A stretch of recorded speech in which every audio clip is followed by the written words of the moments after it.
Sa ngalan ng Ama at ng Anak at ng Espiritu Santo, Amen. sumainyo ang Panginoon. At sumaiyo rin. Tayo po ay nasa ika-6 na araw ng ating simbang gabi o Misa de Gallo. Mga kapatid, aminin natin ang ating mga kasalanan upang tayo'y maging marapat sa pagdiriwang ng banal na paghahaing nagdudulot ng kapatawaran ng may kapal.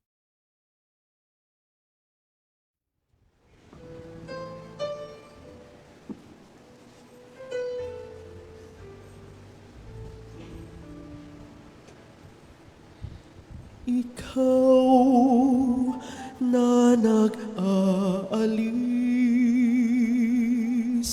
ng mga kasalanan ng mundo, Panginoon, maawa ka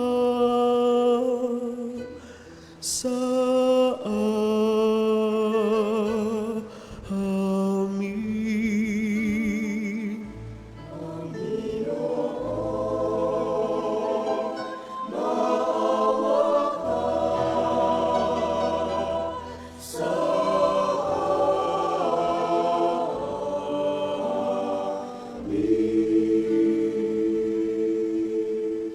Ika'y tagahilom namin makasalanan, O Kristo, maawa ka sa amin.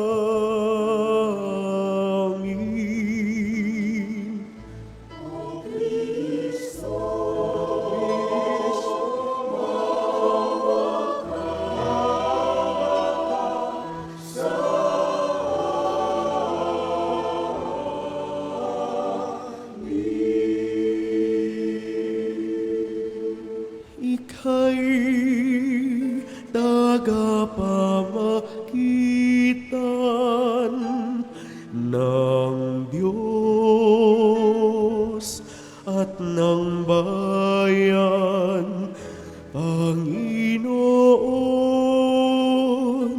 maawa ka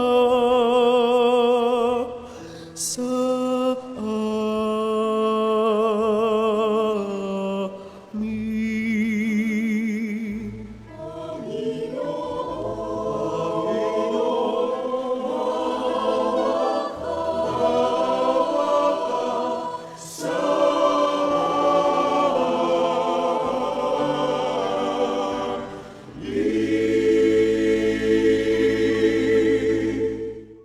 Tawaan tayo na makapangyarihang Diyos, patawarin tayo sa ating mga kasalanan at patnubayan tayo sa buhay na walang hanggan. Amen.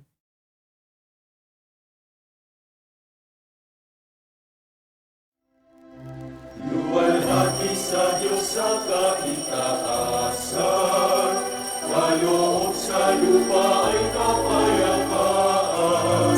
Pinupuri ka, ipinagdarasal, sinasamba ka namin sa dakilang kaluwalhatian.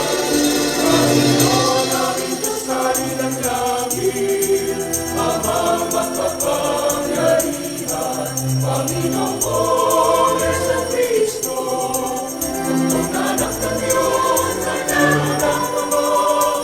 Ikaw na nag-aalis ng mga kasalanan ng sanlibutan. Tanggapin mo ang aming kahilingan. Ikaw na nalulugod sa ngalan ng Ama. Maawa ka sa amin. Pagkakang ng banal, Panginoon Yesu Kristo, kasama ng Espiritu. Sanayan niya ang Amen. Amen.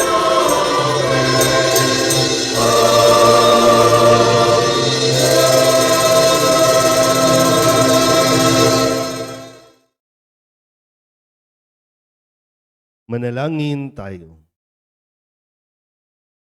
Ama naming makapangyarihan, ipagkaloob mong ang iyong mga anak ay magkamit ng paglingap ng mahal na Birhen Maria at pakundangan sa kanya ay mahango ang tanan sa lahat ng masama at maging dapat sumapit sa ligayang walang maliw sa pamamagitan ni Jesucristo kasama ng Espiritu Santo magpasawalang hanggan. Amen. Magsiupo po ang lahat. Tulad ng isang dalagang nagagalak sa pagdalaw ng kanyang kasintahan, nararapat ding magalak ang bayan ng Diyos sapagkat kapiling nila ang Panginoon. Pagbasa mula sa aklat ng awit ni Solomon. Ang tinig ng aking mahal ay akin nang naririnig. Mga gulod tinatahak upang ako'y makaniig. Itong aking mangingibig ay katulad niyong usa. Mabilis kong kumilos, ang katawan ay masigla. Sa tabi ng aming pader, naroroon lagi siya. Sumisilip sa bintana para ako ay makita. Ang mahal ko ay nangusap at ganito ang tinuran. Sa akin ay sumama ka, halika na aking mahal. Lumipas na ang taglamig sa buong lupain, at ang tag-ulan ay natapos na rin. Bulaklak sa kaparangan, tignat na mumukadkad na. Ito na nga ang panahon upang tayo ay magsaya. Sa bukid ang mga iboy humuhuni, kumakanta. Yaong mga bungang igos ay hinog ng para-para. At ang mga punong ubas sa bulaklak ay hitik na. Tayo na nga aking mahal, sa akin ay sumama ka. Ika'y parang kalapati, nagkukubli sa batuhan. Halika at ang ganda mo ay nais kong mapagmasdan. At ng aking ding marinig ang tinig mong ginintuan. Ang salita ng Diyos. Salamat sa Diyos. Salmong tugunan sa pamamagitan ng pag-awit. Panginooy papurihan ng tapat niyang sambayanan.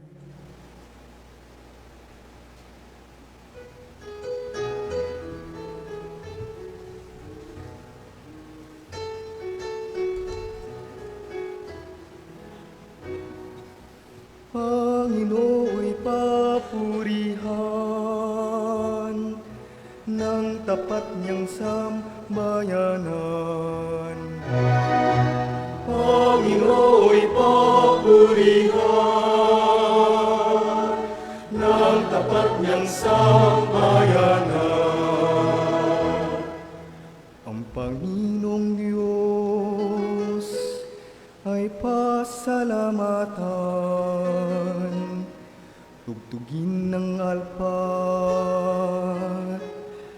awit ay saliwan. Isang bagong awit, awiting malakas, kasaliw ang tugtog ng alpang marilag. Panginooy papurihan ng tapat niyang sambayanan. Ngunit ang mga panukala ng Diyos ay mamamalagit, walang pagkatapos. Mapalad ang bansang Panginooy Diyos. Mapalad ang bayang kanyang ibinuko. Panginooy papurihan ng tapat niyang sambayanan. Ang ating pag-asa'y nasa Panginoon.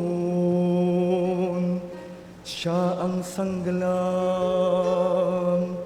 natin at katulong.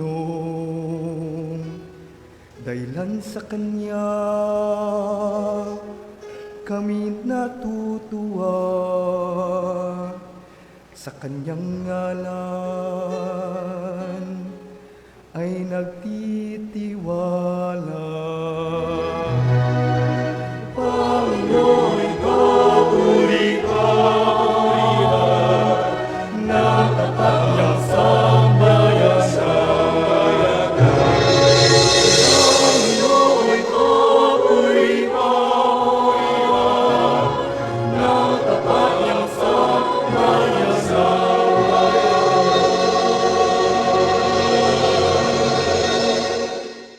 Magsitayo po ang lahat.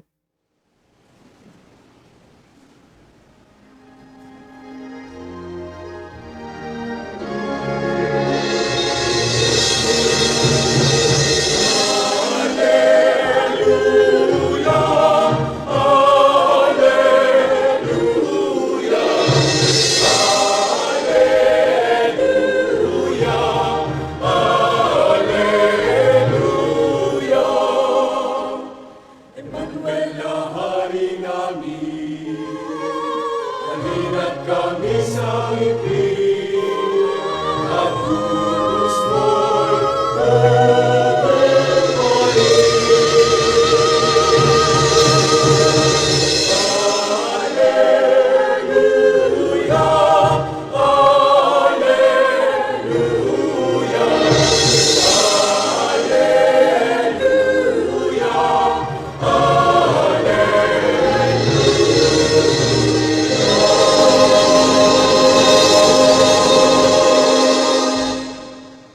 Sumainyo ang Panginoon.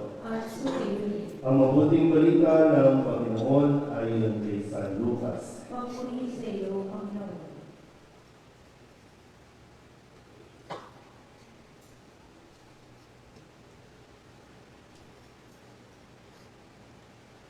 Si Maria ay nagmamadaling pumunta sa isang bayan sa kabululan ng Judea. Pagdating sa bahay ni Zacarias, binati niya si Elizabeth.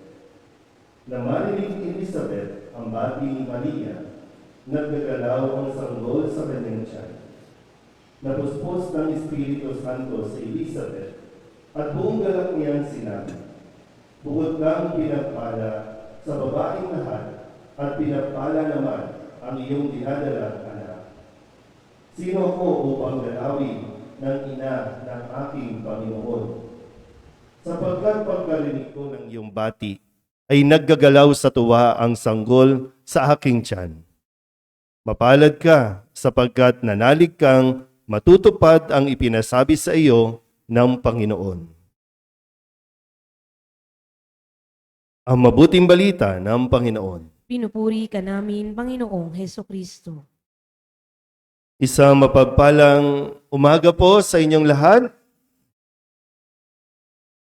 Tayo po ay nasa ika-6 na araw na ng ating pong paglalakbay patungo sa Belen, sa ating pong pakikilakbay sa mahal na Birhen Maria sa kanya pong pagtungo sa pag-aanakan o kung saan isisilang ang ating Mesiyas. Pwede po ba natin bigyan ng solidad clap ang lahat ng mga nakakaabot na sa ika-6 na araw?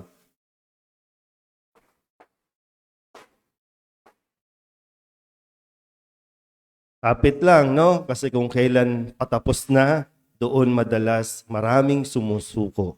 Doon madalas maraming pinanghihinaan at doon mas maraming inaantok.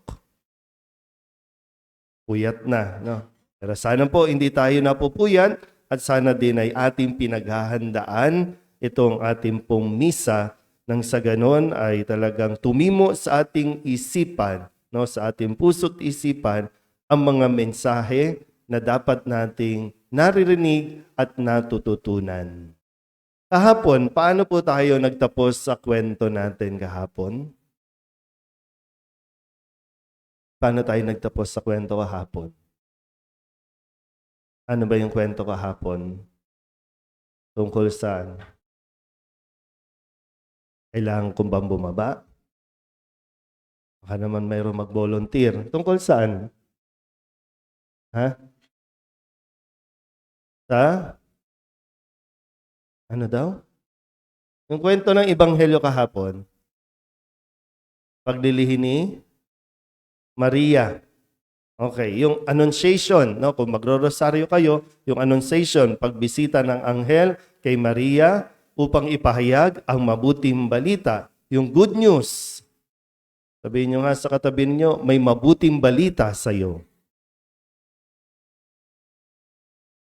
At matapos ipaliwanag ng Anghel Gabriel kay Maria kung ano ang plano ng Diyos, ang kalooban ng Diyos na siya'y maging kabahagi, no, ng pagliligtas na gagawin, sa pamamagitan ng ikaw ay magiging ina ng anak ng kataas-taasan. Ipinaliwanag ito ng mabuti kay Maria kahit na may pagkakataon na medyo hindi niya naintindihan. No, sabi niya, paano mangyayari ito? At inassure din siya ng anghel na huwag siyang matakot, no, dahil bababa sa kanya ang Espiritu Santo. At sa dulong bahagi ng kwento, nabanggit din ng anghel, no, tungkol sa pagbubuntis ni Elizabeth. Doon niya nalaman sa anghel yung balita, hindi chismis, hindi sa bunganga ng mga chismosang kapitbahay na si Elizabeth ay buntis. Pinahayag mismo ng anghel na sa kasalukuyan ay 6 na buwan ng buntis si Elizabeth na kanyang kamag-anak. At sa pinakahuli, ang sabi po niya, ako'y alipin ng Panginoon. Mangyari sa akin ang iyong sinabi. Kaya ngayon, matapos kailangan kasi, nakukonect din natin, no? Pinagdudugtong-dugtong natin kasi isang malaking kwento lang ito ng pag-ibig ng Diyos.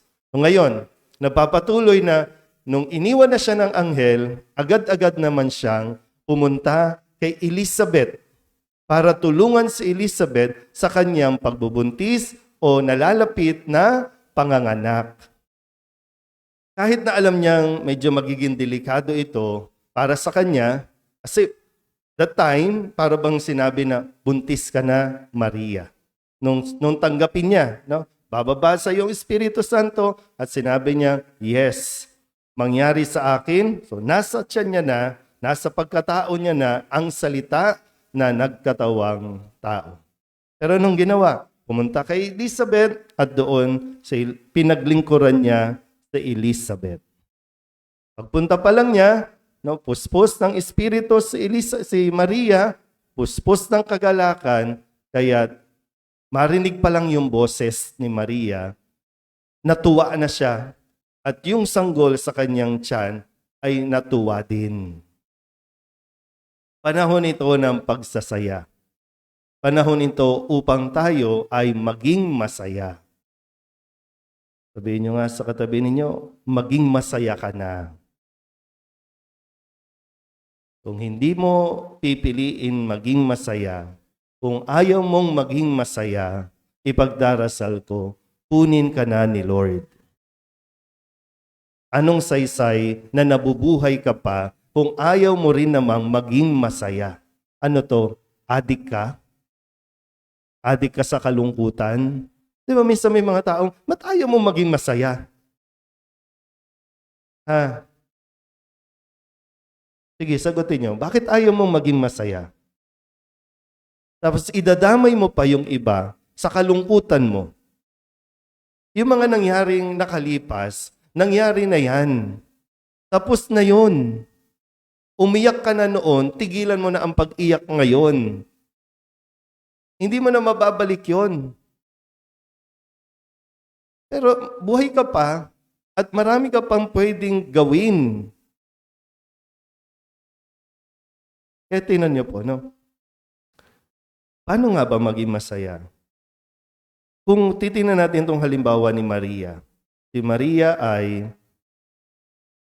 nabigyan ng isang, hindi kasi, minsan kasi kailangan yung mindset natin, no? Baguhin yung mindset natin. Hindi lahat ng nangyayari sa buhay natin pangit. Hindi lahat nangyayari sa buhay natin para bang problema. Si Maria, nakatakdang ikasal, pero nabuntis bago sila magsama ni Jose. Si Maria, binigyan ng isang titulo, binigyan ng isang karangalan, maging ina ng kataas-taasan. Pero problema niya ba? Hindi. At itong titulong ito, nanatili si Maria sa kanyang kababaang loob. Kaya nga, yung kababaang loob, yung kaligayahan natin, kung gusto mong maging masaya, ibaba mo ang iyong sarili. Magpakababa ka, magpakumbaba ka. kung gusto mong maging masaya. Sige, ubo tayo na, ubo. Sige. Ubo. Yan. Sige pa. Konti na lang, mga 10 ubo. Di ba ganito lang? O simple lang naman maging masaya. Ba't ginagawa mong komplikado kasi? Ha? Balikan natin ulit, ha? Para lang makuha natin, paano nga ba maging masaya? Si Maria, kahit nagkaroon ng pinakamataas na titulo, sabihin na natin sa salita natin, na-promote. Pero mo, mula sa isang pagiging simpleng babae, dalaga, na wala namang sinasabi sa lipunan, pero ipinagkaloob, no? Sabi nga dito, sabi ni Elizabeth, di ba, inacknowledge niya si Elizabeth, sino ako para dalawin ng ina ng aking Panginoon? Ina ng aking Panginoon. Pero nandoon para maglingkod kay Elizabeth. Makukuha niyo po ba? Kung gusto natin maging masaya, sabi ko kanina, panatilihin natin ang ating kababaang loob. So bakit ba nagkakaroon kalungkutan? Kasi pag nagkakaroon tayo ng yung self-proclaim, yung entitlement natin, iba yung iba yung mayabang, lumalaki ang ulo, dahil lamang ginagamit natin yung ating mga achievements, yung ating mga titulo. Kung kaya, nagkakaroon tayo, no? Sabi nga yung entitlement natin na, bakit ko gagawin yan? Inako ng Diyos.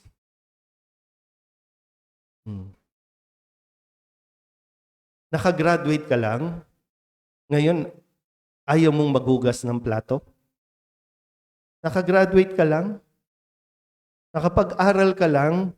Tingin mo sa sarili mo, ang taas-taas na, nakagraduate ka nga, dapat mas alam mong gawin ang lahat ng bagay kumpara sa hindi nakapag-aral.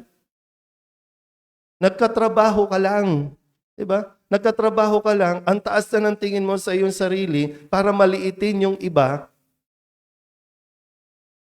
O yumaman ka lang, pero ano nangyari? Naging mapagmataas tayo. Nagkaroon tayo ng mga status symbol para masabi talagang ikaw ay mayaman. Pero itong mga ganitong pag-uugali, masaya ka ba? Kasi ito yung mas lalong humahad lang Diba? Na, sa atin, para makisalamuha tayo, kasi yung tunay na kaligayahan din, nangyayari kapag tayo ay marunong makisalamuha sa ating kapwa. Kung marunong tayong makipagkapwa. Pero kung gagamitin natin yung mga titulo natin, yung mga achievements natin sa buhay, para tayo tingalain, bahala ka. Doon ka lang, mag-isa ka doon.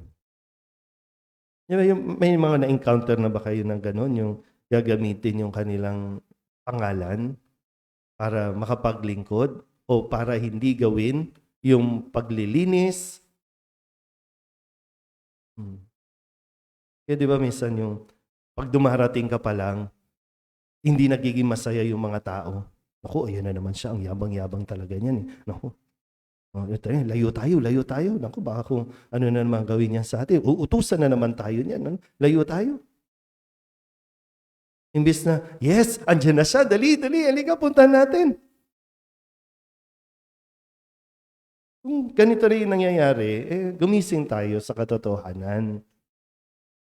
Kung hindi ka nagiging masaya sa pag-uugaling ganyan, sa attitude mo na yan, hindi ka nagiging masaya, hindi rin nagiging masaya yung paligid mo, itigil mo na. Magpapasko na.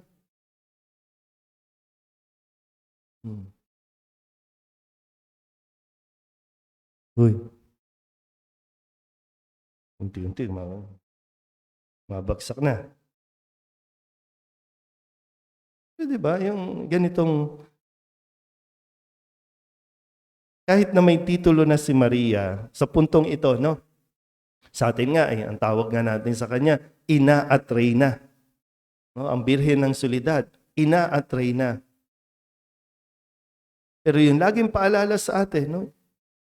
Si Maria, kahit naging ina ng Diyos, hindi natin narinig sa mga kwento na siya ay nagpaka-reyna. Ano ba yung mga tawag natin? Yung nagpaka-mayordoma. Tama ba yun? Yung nagpaka-donya. Yan, nagpaka-donya. Marami sa atin, feeling donya lang. Yung nagkaroon lang ng pamilya sa abroad, no? Yung may nagpapadala lang na dolyar, may pension lang, yung ugali, donya. Pag sinabi sa'yo maladonya, may pagkadonya, ito yung medyo negative, no? Dahil nga sa mga napapanood natin. No? Kung yung pinapakita ni Maria, yung kahit na umangat ka na sa buhay, ha? Tandaan niyo po ito, ha?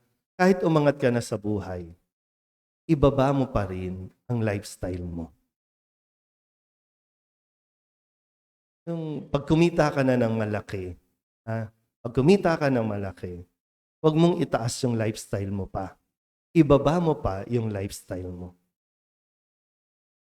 Para mas maging masaya ang iyong buhay. Pag na-promote ka, huwag ka agad-agad bibili ng cellphone na mahal. Di ba minsan iugali natin, no? Na-promote lang, bibili ng mga branded na damit. Bibili ulit ng bagong cellphone kasi tumaas ang sweldo. Tumaas ang sweldo, tinaas din yung lifestyle. Kaya pagkatanggap, ang baba ng sweldo ko. Oh, hiyang-hiya naman yung mga kargador dito, mga tricycle driver sa sweldo mo. Pero yun ang problema. Kahit mga vendor, kahit mga tricycle driver, ang hilig natin ipantay at itaas yung lifestyle natin. Kasi gusto din natin magkaroon ng status symbol, no, na kala natin magiging masaya tayo kung gagayahin natin yung buhay o lifestyle ng nakikita natin sa social media o sa TV. Pero ano nangyayari? Mas nahihirapan tayong maglingkod. Kasi bakit ko gagawin yan? Bakit ako ang gagawa niyan? Bakit ko yung paglilingkuran? Kahit sa loob ng tahanan, di ba? O bakit ko gagawin yan? Dapat ikaw nga ang mas mag-voluntaryo. Gawin mo ng pusa yung paglilingkod kasi ikaw ang nakakaangat. Ikaw ang umangat. Ikaw ang may maibibigay. Pero dahil mataas nga ang lifestyle mo, ayaw mo nang magbigay. Mas nagiging madamot ka. O ano nangyayari? Mas nagiging malungkot ang buhay.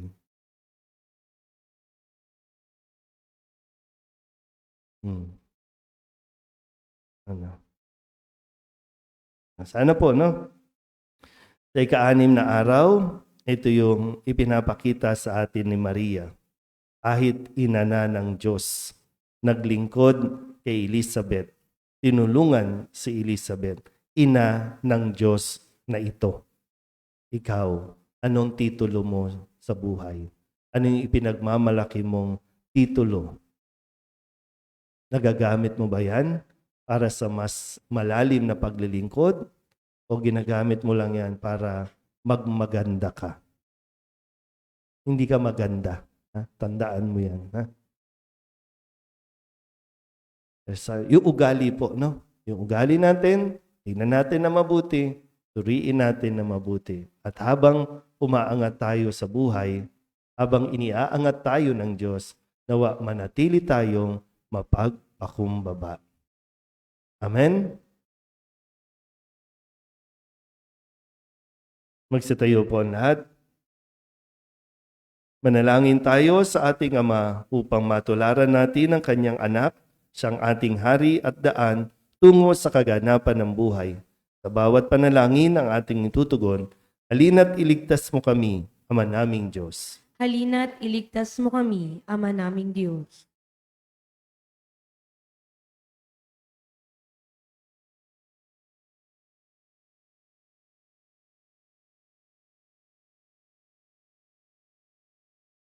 Amang mapagmahal, halina't iligtas ang iyong simbahan tungo sa katapatan, pagkamasunirin at pagkababang loob, upang maging karapat-dapat kami na maging daluyan ng iyong pakikinig. Manalangin tayo. Halina't iligtas mo kami, Ama naming Diyos. Amang mapagmahal, halina't iligtas ang mga lingkod bayan habang kanilang pinapalingkuran ang aming pamayanan at ang bansa. Manalangin tayo. Halina't iligtas mo kami, Ama naming Diyos. Amang mapagmahal, halina't iligtas mo ang aming mga puso, isip at kalooban. Ang aming buong pagkatao habang aming hinaharap ang bawat hamon ng buhay. Manalangin tayo. Halina't iligtas mo kami, Ama naming Diyos. Amang mapagmahal, halina't iligtas ang aming mga yumaong mahal sa buhay tungo sa piling ng mga walang hanggan. Manalangin tayo. Halina't iligtas mo kami, Ama naming Diyos. Idulog din natin sa Panginoon ang ating mga personal na kahilingan at mga panalangin para sa ating mga pamilya, kasama ang mga kahilingan ng mga nanonood sa online. Lahat ng mga misang pasasalamat, natatanging kahilingan para sa agarang paggaling ng mga may sakit, mga espesyal na intensyon at ang lahat ng mga kaluluwa na inihiling na ipagdasal sa misang ito.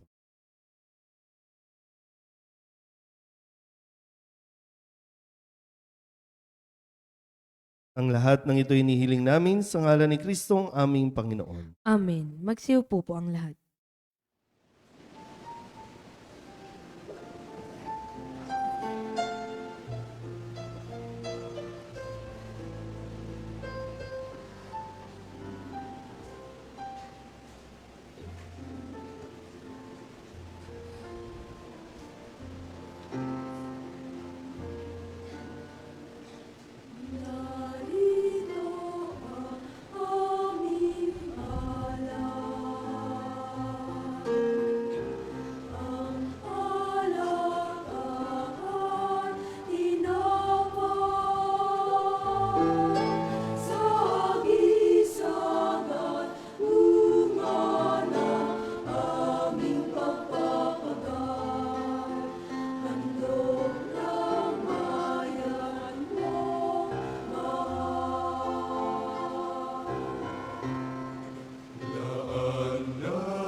Manalangin kayo mga kapatid upang paghahain natin ay kalugdaan ng Diyos Amang makapangyarihan. Tanggapin nawa ng Panginoon itong paghahain sa iyong mga kamay, sa kapurihan niya at karangalan sa ating kapakinabangan, at sa buong sambayanan niyang banal.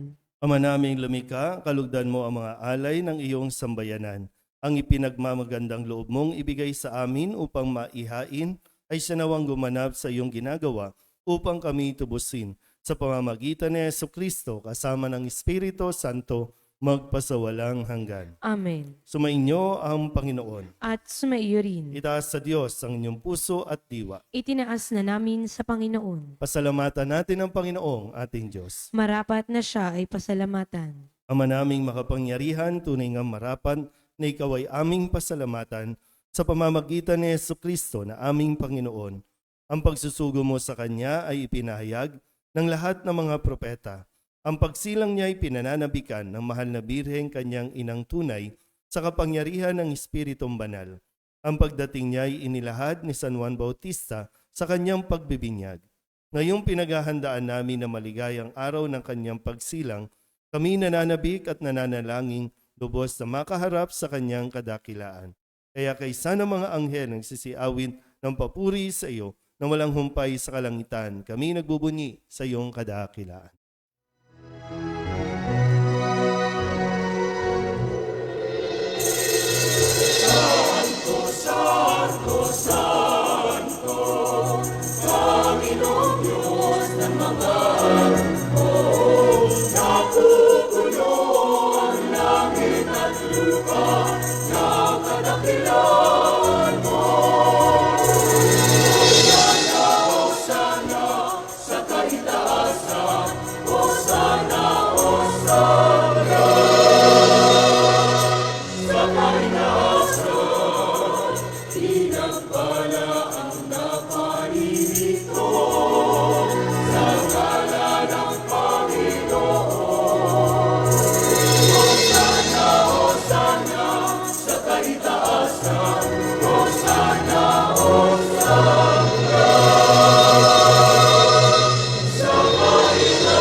Ama naming banal, ikaw ang bukal ng tanang kabanalan. Kaya't sa pamamagitan ng iyong Espiritu, gawin mong banal ang kaloob na ito upang para sa aming maging katawan at dugo ng aming Panginoong Heso Kristo. Bago niya pinagtiis ang kusang loob na maging handog, hinawakan niya ang tinapay, pinasalamatan kaniya, pinaghati-hati niya iyon, iniabot sa kanyang mga alagad at sinabi, "Tanggapin ninyong lahat ito at kanin, ito ang aking katawan na ihahandog para sa inyo."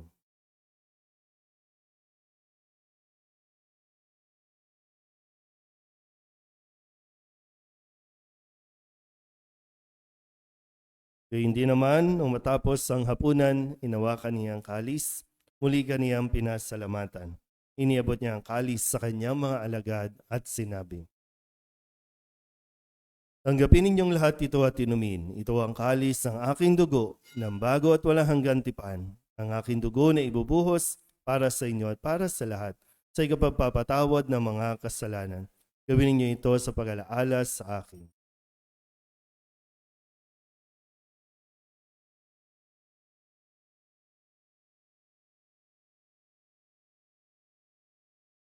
Ipagbunyi natin ang misteryo ng pananampalataya.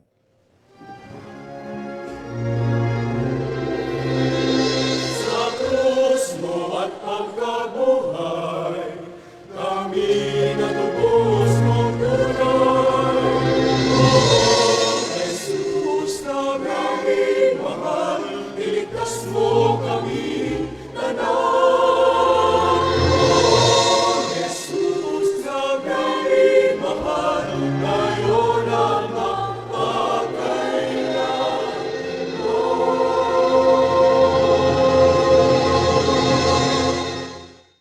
Ama, ginagawa namin ngayon ang pag-alaala sa pagkamatay at muling pagkabuhay ng iyong anak, kaya tiniaalay namin sa iyo ang tinapay na nagbibigay buhay at ang kalis na nagkakaloob ng kaligtasan.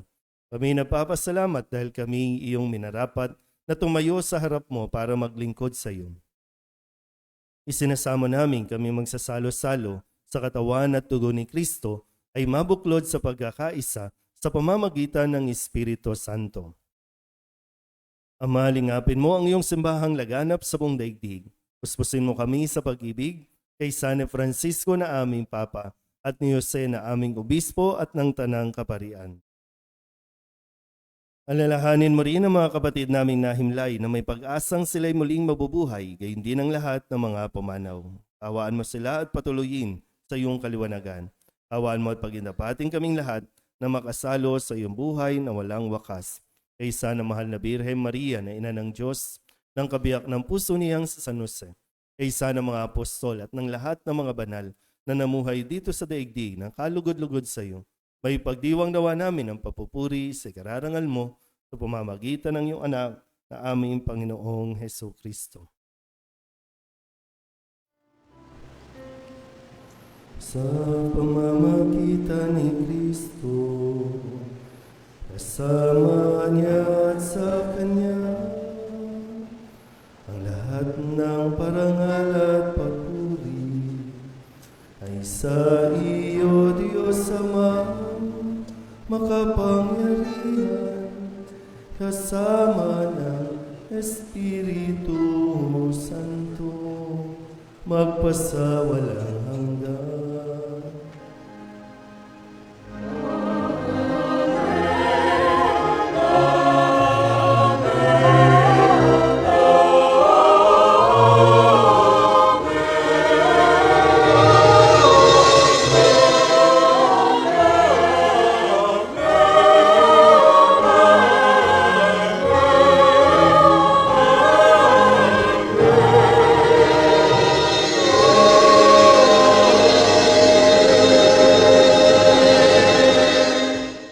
Pagpili ng mga nakagagaling na utos sa turo ni Jesus sa Panginoon natin na Diyos, ipahayag natin ang lakas loob.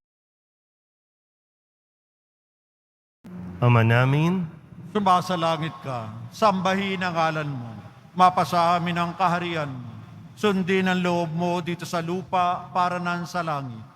Bigyan mo kami ngayon ng aming kakanin sa araw-araw, at patawarin mo kami sa aming mga sala, para ng pagpapatawad namin sa nagkakasala sa amin, at huwag mo kaming ipahintulot sa tukso, at iadya mo kami sa lahat ng masama. hinihiling namin kami iadya sa lahat ng masama, pagkalooban ng kapayapaan araw-araw, iligtas sa kasalanan, at ilayo sa lahat ng kapahamakan, samantalang aming pinananabikan ang dakilang araw ng pagpapahayag ng tagapagligtas naming si Hesus Kristo.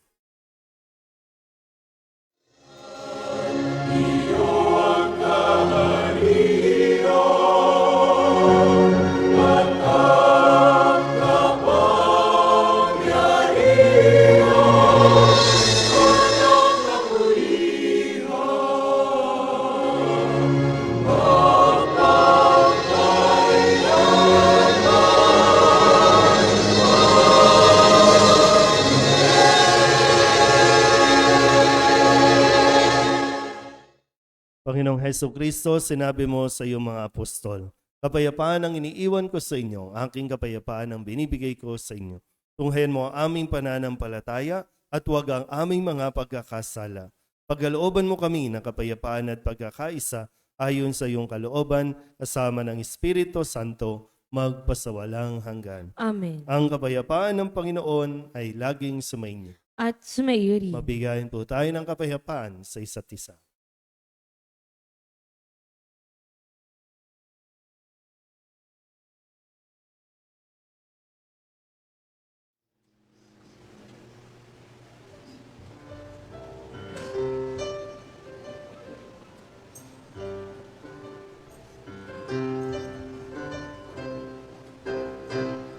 Kordero ng Diyos na nag-aalis ng mga kasalanan ng sanlibutan.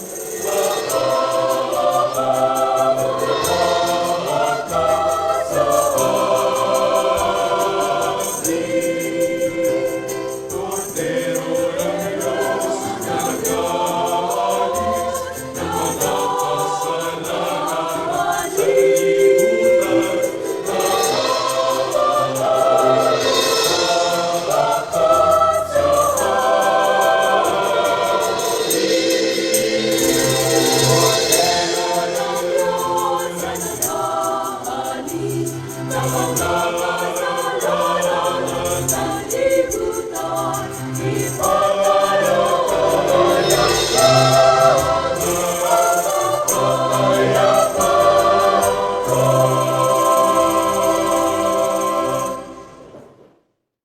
Ito ang kordero ng Diyos. Ito ang nag-aalis ng kasalanan ng sanlibutan. Mapalad ang mga inaanyayahan sa kanyang piging.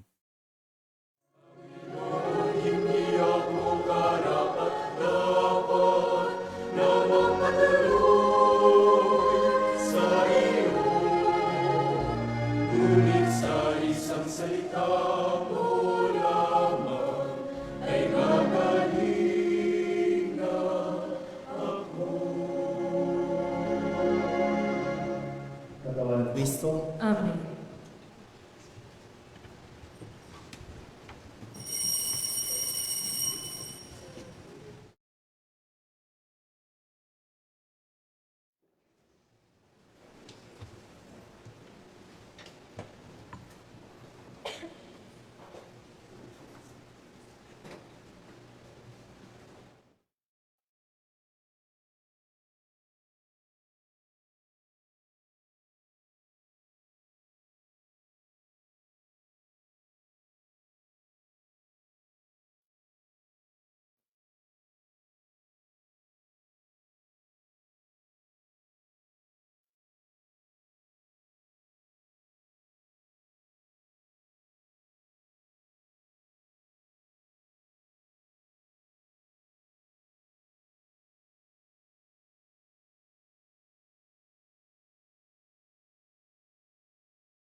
Inati kapag naka, Isabel si Maria, ang iya ay mapalad ka sa tanang dalaga, mapalad rin totoo ang bunga mo. Jesus, hari ng mundo, sasakop Ama namin, Sumasalangit ka, sambahin ang ngalan mo, mapasa amin ang kaharian mo, sundin ang loob mo dito sa lupa para nang sa langit. Bigyan mo kami ngayon ng aming kakanin sa araw-araw, at patawarin mo kami sa aming mga sala, para ng pagpapatawad namin sa nagkakasala sa amin. At huwag mo kaming ipahintulot sa tukso, at iadya mo kami sa lahat ng masama.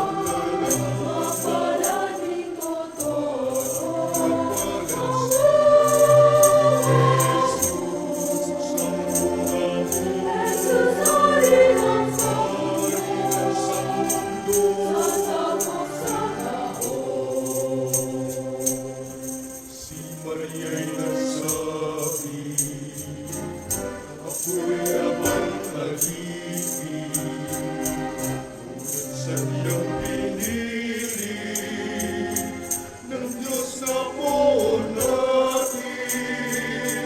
Tunay akong mapalad sa lahat ng mga salilangit.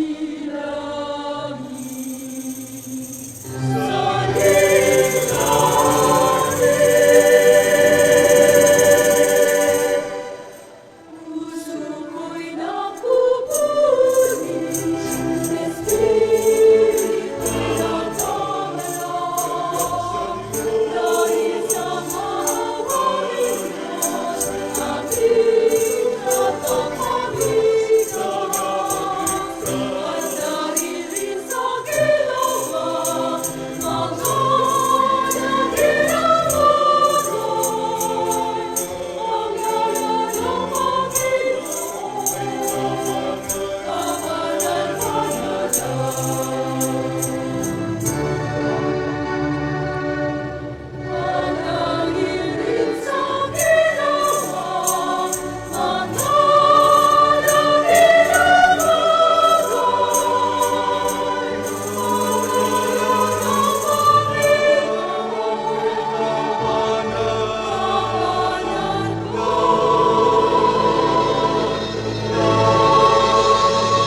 Manalangin tayo.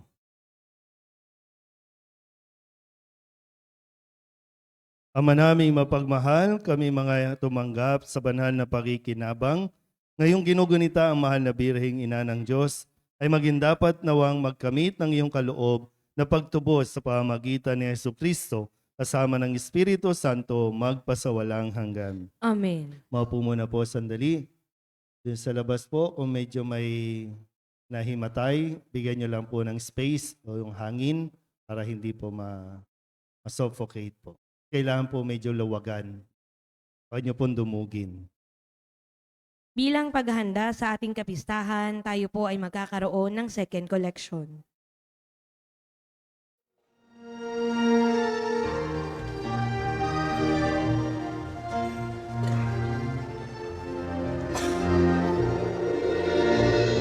Sa ating simbahan, maraming kailangan na maisaayos ng angkuna at masiyahan.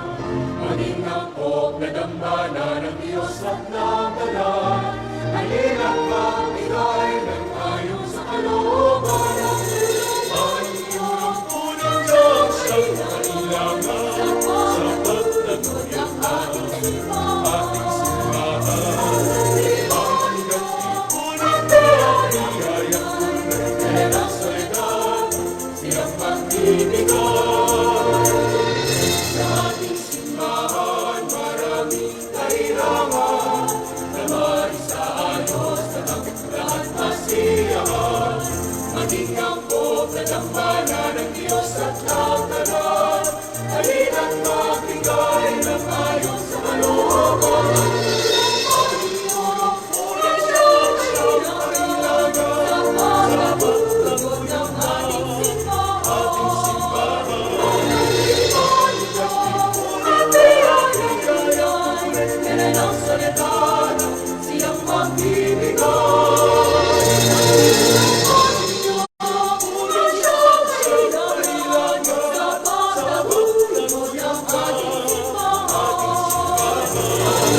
Mga paanyaya. Sa darating na ika-23 ng Disyembre, araw ng Sabado, hanggang sa ika-31 ng Disyembre ay ang ating misa na binaryo para sa karangalan ng Mahal na Birhen ng Soledad. Pagdarasal ng Rosaryo at Novena sa ika-5 ng hapon, nasusundan ng banal na misa sa ganap na ika-6 ng gabi. Sa ika-24 ng Disyembre, araw ng Linggo, Misa de Gallo, ika-4 at kalahati ng madaling araw. Banal na misa sa ika-9 ng umaga at ika-6 ng gabi at misa aginaldo naman sa ika-9 ng gabi. Ang ating pong banal na misa sa araw ng Pasko, ika-25 ng Disyembre ay sa ika-9 ng umaga at sa ika-6 ng gabi. Mula po sa ating Kura Paroko, Reverend Father Douglas D. Badong, ang taus-pusong pasasalamat sa ating mass sponsor sa ika-6 na araw ng Misa de Gallo na sina Josefina Benaventura and family. Maraming salamat po. Sa EMHC Anak ng Soledad at sa lahat ng nag-alay ng Christmas balls, maraming salamat po. Magsitayo po ang lahat. Sumainyo ang Panginoon. At sumaiyo rin. At papalain kayo ng makapangyarihang Diyos, Ama at Anak at Espiritu Santo. Amen. Tapos ang banal na misa, humayo tayo sa kapayapaan ni Kristo. Salamat sa Diyos. Magandang umaga po. Magandang umaga po.